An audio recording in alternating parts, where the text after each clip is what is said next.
आप सबने महाभारत युद्ध की कथा तो सुनी होगी, परंतु आज मैं आपको महाभारत के युद्ध के बाद की कथा सुनाऊंगा।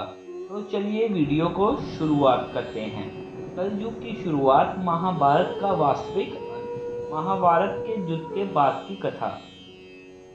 महाभारत युद्ध को कुरुक्षेत्र में लड़ा गया। कौरवों और पांडवों की सेना भी कुल 18 अश्वरोही सेना थी, जिनमें कौरवों की 11 और पांडवों की 7 अक्षौहिणी सेना थी। श्री राम के पुत्र लव और कुश की 50वीं पीढ़ी में राजा शल्य हुए थे, जो महाभारत युद्ध में कौरवों की ओर से लड़े थे। इस भयंकर युद्ध में पूरे भारतवर्ष के योद्धाओं ने हिस्सा लिया, परंतु कुछ योद्धा ही बच पाए। तो चलिए आज हम जानते हैं कि इन सभी योद्धाओं का युद्ध के बाद क्या परिणाम हुआ।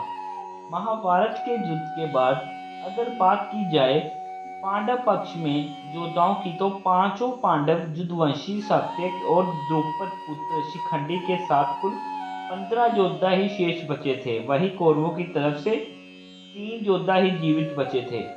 कौरव पक्ष से योद्धा में कौरवों भाइयों में से एकमात्र जीवित बचा योद्धा जुजुत्सु था, जो पांडव सेना की ओर से युद्ध में लड़ा था। जुजुत्सु राजा धृतराष्ट्र के वेश्वादासी महिला से उत्पन्न पुत्र थे। इसके अलावा कौरव पक्ष से युद्ध करने वालों में कृपाचार्य, अश्वत्थामा और कृतवर्मा बचे थे। कृपाचार्य अश्वत्थामा के मामा और कौरवों के कल गुरु थे और उन्हें चिरंजीवी रहने का वरदान था।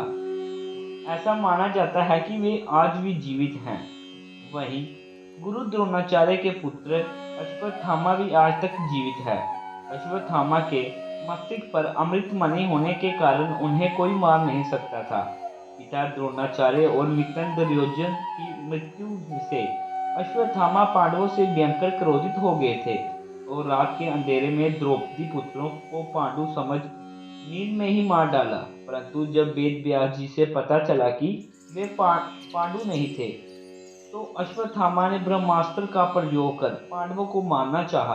उधर श्री कृष्ण के कहने पर अर्जुन ने भी ब्रह्मास्त्र छोड़ दिया, लेकिन वेद व्यास जी कहने पर अर्जुन ने तो ब्रह्मास्त्र वापस लौटा दिया, पर अश्वत्थामा ने वो ब्रह्मास्त्र पांडवों के वंश को नाश करने हेतु अभिमन्यु और उत्तरा पुत्र परीक्षित, जो गर्भ में ही था, पर चला डाला, जिससे उसकी गर्भ में ही मृत्यु हो गई। इससे भयंकर क्रोधित कृष्ण ने अश्वत्थामा को श्राप देकर और उसकी मणि छीनकर घायल अवस्था में सदैव जीवित रहने का श्राप दे डाला और बाद में श्री कृष्ण ने परीक्षित को जीवन दान दे दिया। वही कृतवर्मा युद्धवंशी थे, जो श्री कृष्ण की अक्षौहिणी सेना के साथ दुर्योधन और से युद्ध लड़ रहे थे, लेकिन बाद में गंधारी के श्राप के चलते जादवों के गृह युद्ध में भी मारे गए थे। वे सात्विकी के कृतवर्मा को मृत्यु लोक का रास्ता दिखाया था। बाद में सात्यकी भी जादवों के गृह युद्ध में मारे गए थे। कहा जाता है कि यह गृह युद्ध इन दोनों के कौरव और पांडवों को लेकर आपसी झगड़े को लेकर शुरू हुआ था, जिसका अंत समस्त जादव कुल के विनाश से हुआ। युद्ध के बाद धृतराष्ट्र और गंधारी ने पांडवों के साथ 15 साल व्यतीत करने के पश्चात कुंती, विदुर और संजय के साथ वनवास को चले गए और वहां रहकर तप करने लगे। विदुर और संजय इनकी सेवा में लगे रहते थे और तपस्या किया करते थे। एक दिन युधिष्ठिर के वन में पधारने के बाद विदुर ने देह छोड़कर अपने प्राणों को युधिष्ठिर में समा दिया।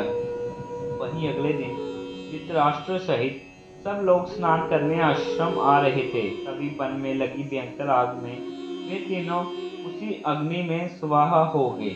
संजय ने इस घटना को तपस्वियों को बताई और वे स्वयं दुखी हो हिमालय पर तपस्या करने चल गया। धृतराष्ट्र, गंधारी व कुंती की मृत्यु का समाचार से राजमहल में हाहाकार मच गया।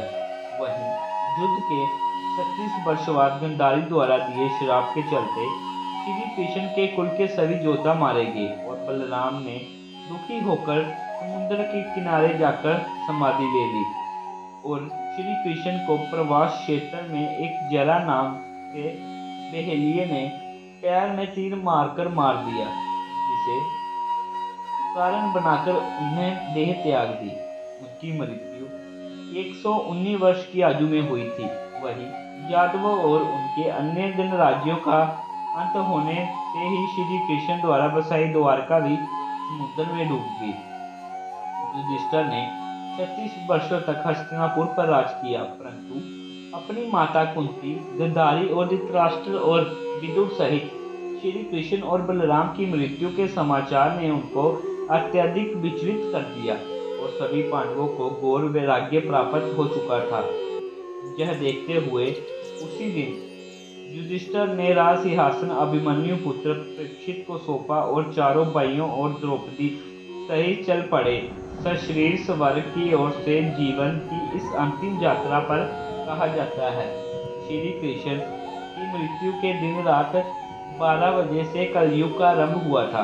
इसके बाद पांडव की हिमालय यात्रा में अपने अर्जित किए पाप और पुण्य अनुसार सबसे पहले द्रौपदी की मृत्यु हुई, फिर क्रमश नकुल, सहदेव, अर्जुन और भीम, सिर्फ युधिष्ठिर ही सशरीर स्वर्ग तक पहुंच सके और इसी यात्रा में एक कुकर अर्थात कुत्ता भी उनके साथ था और वो कोई भी नहीं, वे यमराज थे जो उनको स्वर्ग का मार्ग दिखलाने आए थे।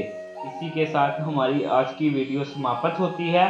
तो मिलते हैं नई वीडियो में नई कथा के साथ।